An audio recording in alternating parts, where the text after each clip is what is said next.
Hi, everyone. Welcome to the Mindful Place Summit. Today we have Zahra Damjanovic with us, and she is an intuitive counselor specializing in spirituality, ascension, healing, and self-mastery. She's very charismatic and grounded, and she loves to write stuff, pull cards, help people, and spread love. Thank you so much for being here today, Zahra. Thank you so much for having me on here. This is so awesome.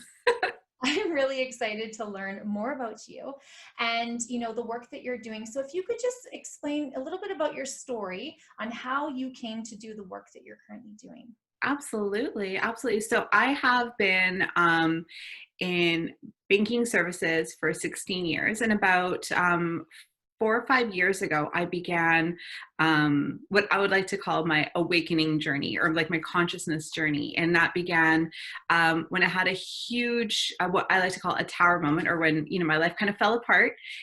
And in the process of rebuilding or building who I was truly meant to be on the other side of that tower moment, I really kind of started to dig deeper into my spirituality, into my self-mastery, into becoming my best self, going deeper into, the shadows and the parts of me that weren't real, that were kind of illusions that I'd created about myself. And I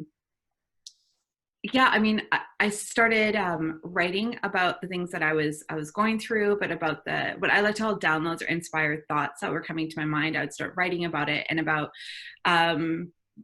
3 years ago, I was invited to be the contributing writer for Ascension Diaries, which is a page that was dedicated to studying the geomagnetic activity that was impacting human behavior. Because when I'd started my awakening journey, I started becoming really sensitive to things like solar wind and, what was going on in the world. And so, to me, spirituality needed to be grounded and it had to be tangible. So I started writing for that, and a lot of people really resonated with my work. And so 2 years ago, I started Guidance by Z, which I finally came out of the spiritual closet and wasn't hiding behind another name. I was me, I was Z. And Guidance by Z is a place where I share my writing, my inspired thoughts, which I like to call my reflections.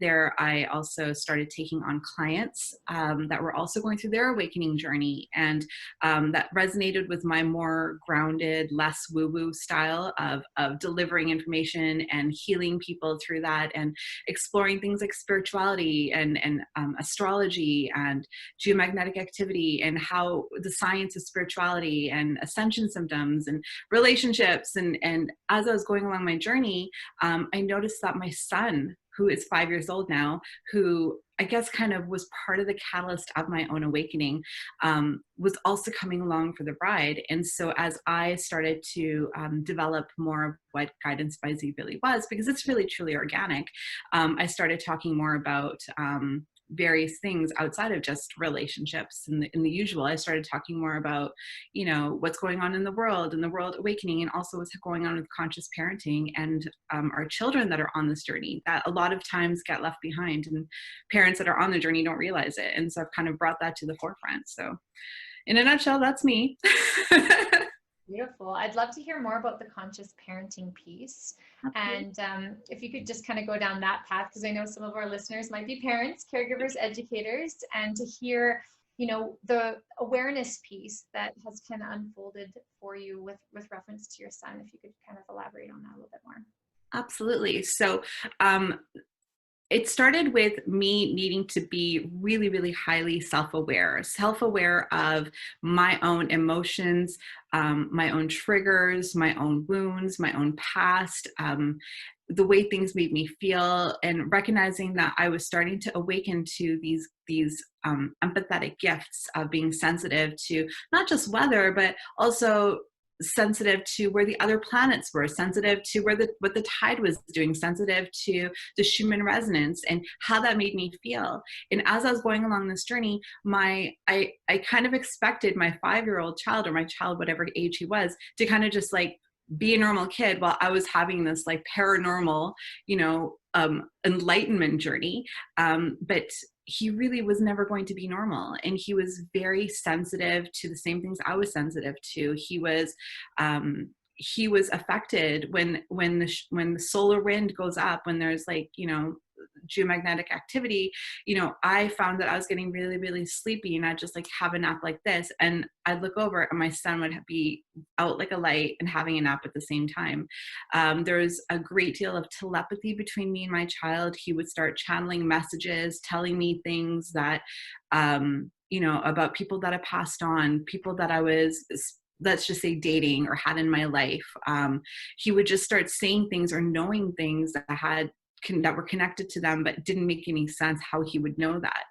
And I recognized that his behavior would change as a result of these different things. And if I was feeling extra anxious or emotional as I was going through the deepest, darkest shadows and going through my own dark night of the soul, he was either mirroring back to me my darkness, or he was healing me with his love and light. And he was always delivering to me what I needed in that moment. And so I had to stop treating him like a regular child, expecting him to, deal with regular, I don't want to say punishments, but, like the way that, normal expectations of raising a child and what does that look like. I had to be more aware of his sensitivities and recognize things that worked for me would work for him. So, if I noticed that he was picking up on a lot of negative energy when he was going to other people's houses or going to other places, he would come back and he would act out. And then, it would be right before bedtime and he'd start acting out. And I realized it was because he's absorbing all this darkness and he had no way of transmuting it, because he's a sponge. And that's the thing with a lot of these awakened children, is that they're sponges. And so, yeah, I just had to, do a lot of things like that to help him understand his gifts and be more aware of him. And so that's kind of where that all started. I really appreciate your rawness and your honesty about your story with your son. And what I'm hearing from you say is that awareness piece within yourself really helped expand the awareness within your surroundings and what he's going through. And instead of just punishing him, right, you're honoring that sensitivity that he definitely has. So I really, really love that explanation. Looking at your experience and going a little bit deeper, what were some of the, was there specific techniques, or was there certain ways that you could help calm his mind? And just talking around more of the parenting style, what worked for you? Absolutely.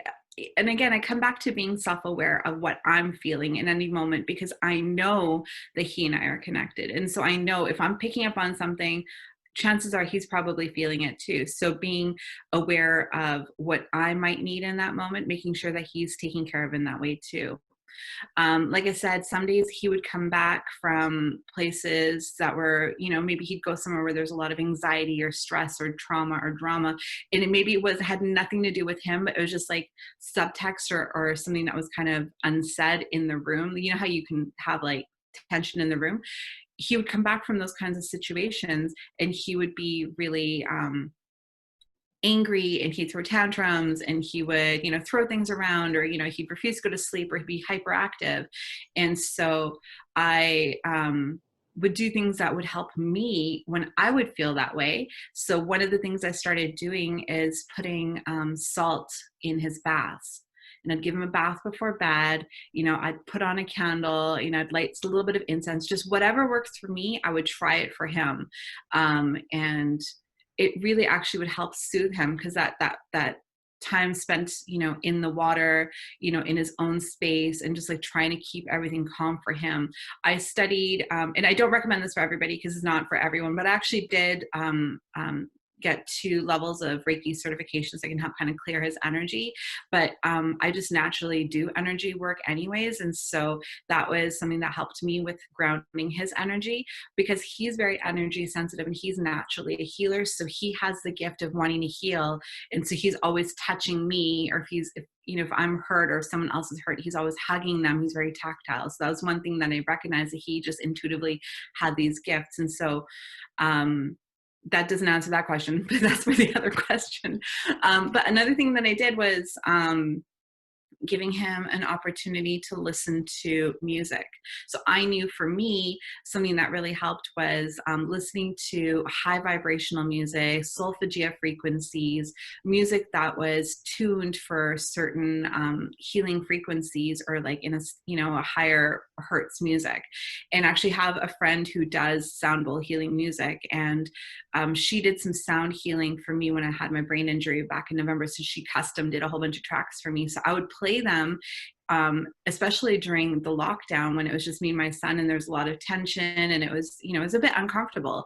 I would play this music all the time, and he just like, he knew that was love music. That was happy music. That was healing music. And so just keeping that kind of thing, being mindful of the stimulus around him. I don't have TV. I use it to prop up this painting and it's unplugged. But, I am mindful of the types of shows that he has access to. I'm mindful of the music that I play in the car. If it's, if it's angrier or if it's, more depressing, I know that when he's extra sensitive, he's absorbing those tones without even realizing it. Another thing is, being aware of his diet, the food that he eats. He's naturally a high vibrational eater. He's naturally been, gravitated towards more healthier fruits and vegetables. It's not like I force that upon him. It's just that that's what he's always kind of gravitated towards. But I'm a busy mom. I work full time. I run a business, I volunteer. I'm busy. So I am not opposed to going to hit the drive-through once in a while. And I notice how his personality shifts. And so I always make sure to create that conversation with him and to bring healthier elements, not because I'm trying to, be the righteous mommy, but it's because I recognize that those kinds of negative vibrations in foods that he eats impacts him as well. So I have to be really cautious about, like, if he has a positive day, then maybe I'll let him have a couple of nuggets. I may let him have a few fries. I'm not going to give him junk food all the time. And that's just because of the vibrational alignment that he feels. And another thing that I do is understand his natal birth chart. So I've started studying astrology. I talk a lot about intuitive astrology over on Guidance by Z, and studying his birth chart is so important. Studying your own birth chart just as a human is such a huge piece of your self-mastery journey, because you're born with certain things that make you, communicate a certain way, how you show up in relationships a certain way. And it doesn't mean that that's, a license to stay that way, but it's just knowing that those are certain things you need to work on while you're, bumping along in life, and recognizing certain traits about my child and understanding his love languages based on where his certain planets fall. I know how to connect with him better. And I think that anytime you meet somebody and you want to get to know them better, you want to build a relationship with them, studying their natal birth chart is really important. And so that is such an intimate way to get to know my child and know what works. And so if I'm paying attention to what's happening in the transiting astrology, where's the moon? Because that totally affects him. Where is Mercury? What's it doing? What's going on in the different houses? How is that affecting him? Has really been helpful in me knowing when do I discipline him and when do I understand, oh no, that's because it's almost the full moon and he gets a bit weird. Like, you know what I mean? Like I have, these are things that help me guide myself. And I'm still learning. Every day is a learning thing, but those are things that help me. I really love that. And when you're talking, there's all these little thoughts that are bubbling up in my mind. My youngest, she's 3 and she's highly sensitive. And, I've studied my own charts, but never really thought to take it that step further and study her charts. And what's really interesting is the ebb and the flow right now is hard for me to even track and to understand, other than just creating that awareness piece. And as you're speaking, my awareness is increasing as well, because understanding that she's a true reflection of myself as well. And if I'm feeling this way, maybe, my other children are feeling that way as well. So the piece that I'm taking from this conversation is just to continuously show up, to have that awareness piece, to take a step back and say, why is this showing up? What is happening? It might not just be the behavior at hand, but something beneath it, turning that behavior, right? And if there's a pattern, trying to look a little bit deeper, because there's days where I'm just like, I want to just shut the door and give myself a timeout, which I do, but the understanding piece of it. And I just want to share some gratitude around that is, I see you as a mother that has taken that step back to understand the underlying, situations at hand. I wouldn't say that they're, always bright and beautiful, but you're looking at what is happening, why is it showing up? And as parents or caregivers, if we can take that, like you mentioned, the awareness piece of ourself, if we're feeling certain things happening within ourselves that are churning, maybe the children around us are as well. So I just wanted to share that, because it's, it's these conversations when you sit there and you hear and you're so passionate about what you're learning, and you're right, we don't always have the answers, and that's okay. It's okay to wave the white flag and say, this is what I'm working through right now. How about you? And to know that he chose you for a reason. He chose you because you have that very innate knowing inside of you. So that's very, very beautiful for you to share that. So thank you. Thank you. Thank you. So our listeners today, if there's one last thing you can leave with them before we talk about your little resource that you're providing, what would be one last kind of thought to leave them with today? My child woke up the other day. He always channels weird things in his dreams, and then he tells me them, and then when he wakes up, and sometimes they don't make sense. And he woke up one day and he said, "Mommy, there's more than meets the eye." And I'm like, "Oh, okay, so you've been watching Transformers, cool." But he's like, "No, Mommy, do you know there's more than meets the eye?" I'm like, okay, I'm going to sit with that, because you're telling me twice. So you're telling me for a reason. And I sat with that. And it's so true. There is so much more than meets the eye. And so if I can leave everyone with one kind of nugget of wisdom from myself and from my child, is that there is more than meets the eye. There are so many layers.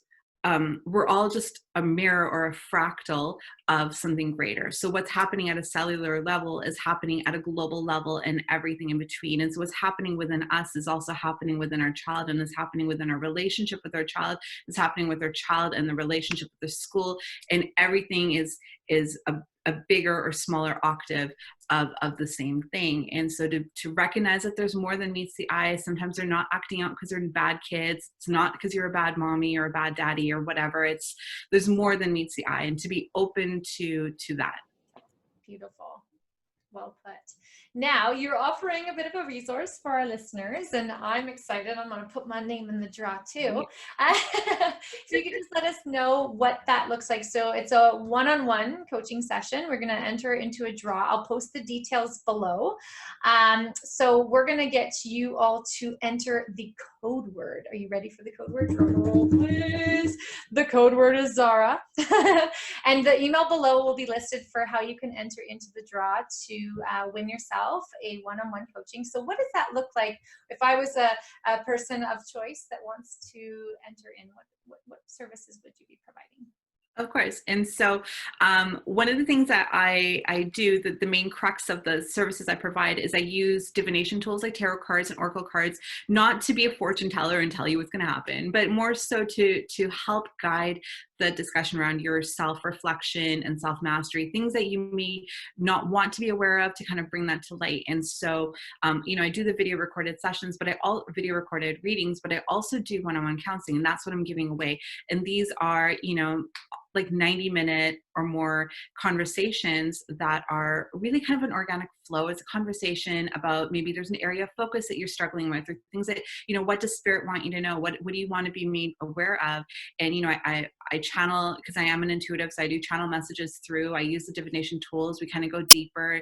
I am a healer. And so as I am kind of having that conversation, I do activate and heal. And so it's really hard to articulate what that is, but it's such a beautiful conversation. And sometimes people are left like, okay, I need to re-listen to the session like 6 more times and absorb what's happened, because a lot comes out and a lot of healing takes place. And people I'm so humbled to say that so many people have been completely shifted and altered from these sessions with me. So to be able to offer this to our viewers today, it means so much to me for me to be able to give that gift. So thank you so much. I am super excited to have connected with you. I share so much gratitude for you carving out some time, and I look forward to many more conversations in the future.